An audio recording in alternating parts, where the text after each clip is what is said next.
اصحاب کہف چند نوجوان تھے اور ایک ظالم بادشاہ دقیانوس کے زمانے میں تھے، اور یہ بادشاہ انتہائی ظالم اور بت پرست تھا اور ظلم و جبر کے ذریعے بت پرستی کی اشاعت کرتا تھا۔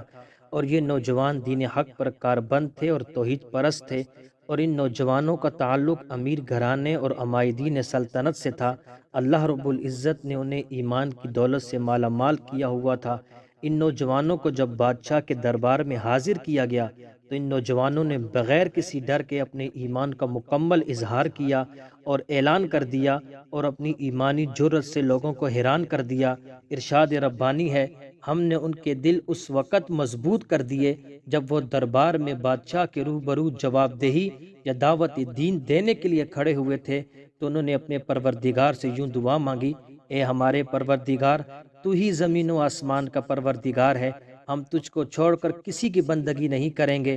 اگر ہم ایسا کریں تو یقیناً ہم بے جا بات کرنے والے ہوں گے۔ بادشاہ نے ان کی تمام گفتگو سنی تو ان کو چند دن مہلت دی۔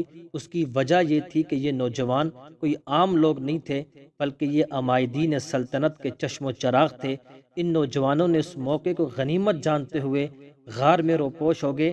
پھر 300 سال بعد یہ نوجوان بیدار ہوئے تو آپس میں کہنے لگے کہ ہم کتنی دیر سوئے۔ بعض نے کہا کہ ایک دن، بعض نے کہا آدھا دن۔ ان اصحاب کہف میں سے ایک شخص نے کہا کہ اس بحث کو چھوڑو، بھوک لگی ہے، کھانے کا انتظام کرو۔ تو ان میں سے ایک شخص کو تیار کیا گیا جس کا نام تملیخہ بتایا جاتا ہے کہ وہ بازار جا کر انتہائی ہوشیاری سے حلال کھانا لائے گا تاکہ کسی کو شک نہ ہو۔ تملیخہ جب بازار گیا، کھانا لینے کے بعد جب پیسے دیے تو دکاندار نے کہا کہ یہ سکہ تو 300 سال پرانا ہے، لگتا ہے تمہارے پاس کوئی پرانا خزانہ لگ گیا ہے۔ پس اس شخص کو پکڑا اور وقت کے بادشاہ کے پاس لے گئے۔ اس وقت کا بادشاہ انتہائی نیک اور توحید پرست تھا۔ اس کے دور میں ایک فتنہ پیدا ہو گیا تھا کہ مرنے کے بعد دوبارہ اٹھایا جانا کیسے ممکن ہے۔ جب بادشاہ کے سامنے اس نوجوان کو لایا گیا تو بادشاہ نے اس کی تحقیق کی تو بادشاہ سمجھ گیا کہ یہ وہی نوجوان ہے جو دقیانوس کے زمانے میں فرار ہو گئے تھے، اپنا ایمان بچا کر غار میں روپوش ہو گئے تھے۔ بادشاہ نے اس نوجوان سے دیگر ساتھیوں کے بارے میں پوچھا تو کہا کہ وہ غار میں ہیں۔ تو بادشاہ نے کہا کہ مجھے اس غار میں لے چلو جہاں سے تم آئے ہو۔ بادشاہ ایک بڑے مجمع کے ساتھ غار کے پاس پہنچا۔ جب غار کے قریب آیا تو تملیخہ نے کہا کہ آپ ذرا رکیں، میں اپنے ساتھیوں کو حقیقت سے آگاہ کر دوں۔ اب یہاں پر 3 طرح کی روایات ہیں۔ ایک روایت یہ ہے کہ جیسے ہی تملیخہ نے ساری صورتحال اپنے ساتھیوں کو بتائی تو فوراً سب کا انتقال ہو گیا۔